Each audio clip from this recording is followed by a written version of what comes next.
Subscribe to our channel by clicking the subscribe button. Click the bell button and enjoy the latest uploads from our channel. क्या अंतर है द्वारका और गौतमा के बीच में? नमस्कार दोस्तों, स्वागत है आपका आपके अपने चैनल हंग्री स्पिरिट्स में। हंग्री स्पिरिट्स देख रहे सारे दर्शकों का मैं अंजू शर्मा दिल से स्वागत करती हूँ। जब माँ के दिल की बात आती है तो कोई भी माँ पीछे नहीं रहती है अपने बच्चों को न्याय दिलाने के लिए, अपने बच्चों की प्रोग्रेस के लिए।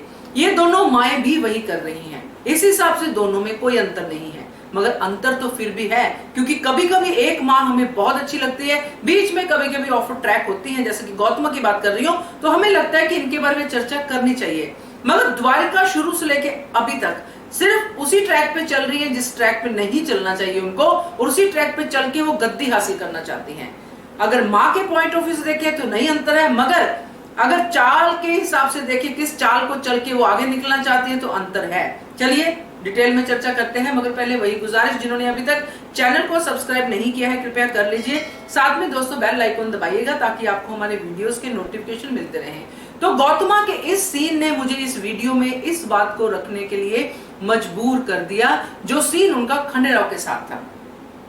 ये खंडेराव को राजा बनाने के लिए जो दिलचस्पी, जो उन्होंने उसको अपनी बातों में लाके जो खंडेराव के मन में बात बिठाई, वो बात ने मुझे मजबूर कर दिया कि मैं ये बात आप लोगों से करूं कि द्वारका और गौतमा में अंतर ही क्या है। द्वारका भी अपनी बेटी के पति को, जवाई साहब को गद्दी पे देखना चाहती है। उसको गद्दी पे देखने के लिए वो मालवा की प्रजा की भी परवाह नहीं करती है, वो किसी चीज की परवाह नहीं करती है। उसको सिर्फ अपना जवाई साहब गद्दी पे चाहिए और खुद वो पटरानी बननी चाहिए। ये द्वारका का सपना है।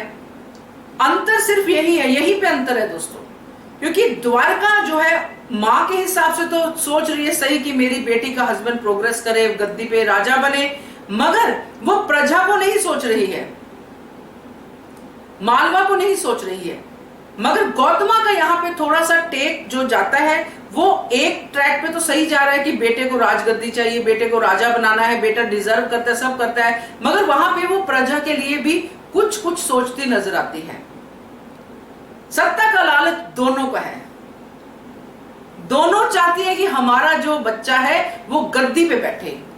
यहां पे अंतर खत्म हो जाता है। रास्ता किसने क्या अपनाया है उस पे अंतर शुरू हो जाता है। तो मेरे हिसाब से अभी जो चल रही है गद्दी के लेके जो लड़ाई चल रही है इन दोनों के बीच में, इन दोनों को ये बात समझनी पड़ेगी, खास करके गौतमा को इसलिए क्योंकि द्वारका को वो जानती है, खुले शब्दों में वो कह चुकी है कि द्वारका जो है खंडेराव को गद्दी पे नहीं देखना चाहती है, या खंडेराव के पीछे जो है कुछ कुछ बातें करती है।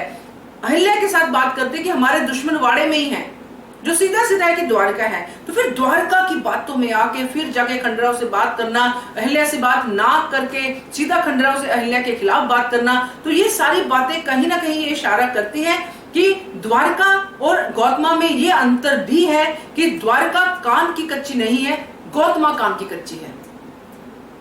ये तीसरा अंतर हो गया है ना। तो ऐसे कई अंतर इन दोनों में देखने को मिलते हैं। ऐसा नहीं है कि दोनों ही जो है सही है, और ऐसा नहीं है कि दोनों ही गलत है। दोनों ही जो है इस लेवल पे जा चुकी है कि गद्दी के लिए, अपने बच्चों को गद्दी पे बिठाने के लिए कुछ भी कर रही हैं। द्वारका को तो हम समझ सकते हैं कि वो तो शुरू से ऐसी करती आ रही, मगर गौतमा से इस बात की उम्मीद नहीं थी। वो इतनी डरी हुई लगती है गौतमा की खंडेराव कहीं इतनी सी भी गलती ना कर दे कि उससे उसका राजपाट छिन जाए। इतनी डरी हुई लगी मुझे इस सीन में। इवन वो चाहती है कि कुछ भी करो मगर गलती मत करना कुछ भी, 10 दिन है बस आराम से शासन करो, बाबा साहेब का दिल जीतो। उधर द्वारका भी तो यही कहती है कि बाबा साहेब का दिल जीतो, मल्हार सरकार का दिल जीतो। तो ये मैं बड़ी कंफ्यूज हो गई हूँ इस बात को लेके कि इनमें अंतर है और दिख भी रहा है, फिर भी कभी कभी ये दोनों एक जैसी लगती हैं। मेरी पूरी वीडियो अगर आप देख चुके हैं तो आप जरूर मेरे कंफ्यूजन को दूर करने में मेरी मदद कीजिए कि ये है क्या, किसकी गलती से हम लोग ऐसा सोच पा रहे हैं, क्या है ये। क्योंकि जो गौतमा खंडेराव से बातें कर रही थी उसे साफ झलक रहा था कि गौतमा ऐसे देख रही है खंडेराव को कि अभी कुछ भी करेगा तो मल्हार सरकार उसको गद्दी से नीचे गिरा देंगे और द्वारका जीत जाएगी। और द्वारका को तो शुरू से ऐसा लगता है और वो फ्लॉप भी होती आई है। तो ये अंतर है जो मुझे दिख रहा है, आप अपने हिसाब से बताइए कि आपको और क्या क्या अंतर दिख रहे हैं और क्या नहीं दिख रहे हैं। कमेंट कीजिएगा। देखते रहिए channel hungry spirits. Thank you so much.